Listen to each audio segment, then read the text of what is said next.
வணக்கம். நான் கிராண்ட்மா பேசுகிறேன். எல்லாரும் மறக்காமல் சப்ஸ்கிரைப் பண்ணிடுங்க. ஃபுல் வீடியோ பார்க்கணுன்னா கமெண்ட் பாக்ஸில் லிங்க் இருக்குது, பார்த்துக்கோங்க. பாராளுமன்றத்தில் கனிமொழி அவர்கள் தமிழ் ரொம்ப ஆவேசமாக பேசியிருக்காங்க. தமிழகத்திலிருந்து போன 40 பாராளுமன்ற உறுப்பினர்களை தவிர வேறு யாருக்கும் தமிழ் தெரிந்திருக்க வாய்ப்பு இல்லை. கனிமொழி அவர்கள் தமிழ் பேசினா மற்றவர்களுக்கு எப்படி புரியும்? அதை பற்றி தான் இன்றைக்கி பேச போகிறேன்.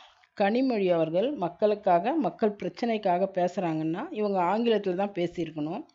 அப்போ தான் இவங்க என்ன சொல்கிறாங்கன்னு பிரதம மந்திரி அவர்களுக்கும் மற்றவர்களுக்கும் புரியும். இவங்களுக்கும் ஆங்கிலம் தெரியும், ஆங்கிலத்திலே பேசியிருக்கலாமே.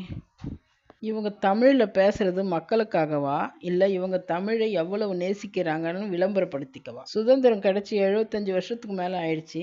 இப்போ பிஜேபியை பார்த்து நீங்கள் எல்லாம் சுதந்திர போராட்டத்தில் கலந்துக்கல, தியாகம்னா உங்களுக்கு என்னன்னு தெரியுமான்னு கேட்குறாங்க. நேதாஜி டிவியின் நிறுவனர் திரு வரதராஜன் அவர்கள் சொல்கிறாரு, சுதந்திரம் கொடுக்காதுன்னு வெள்ளைக்காரங்கிட்ட சொன்னதே திராவிட கட்சிகள் தான்.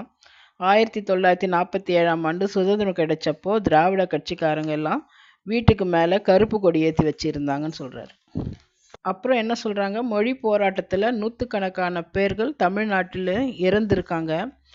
வேற எங்காவது மொழிக்காக உயிரை தியாகம் செஞ்சவங்கள உங்களால் காட்ட முடியுமான்னு கேட்குறாங்க.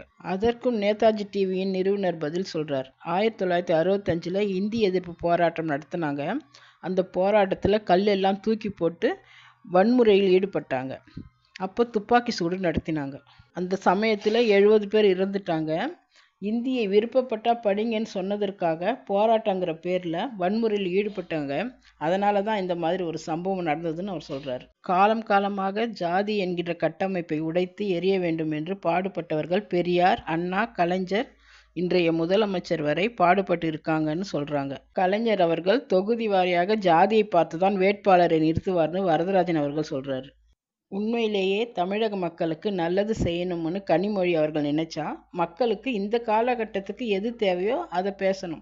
அவங்களுக்கு புரிகிற மாதிரி ஆங்கிலத்தில் பேசணும். மத்திய அரசு கூட தோழமையோடு இருந்தால் தான் தமிழகத்துக்கு தேவையானதை கேட்டு வாங்கலாம்.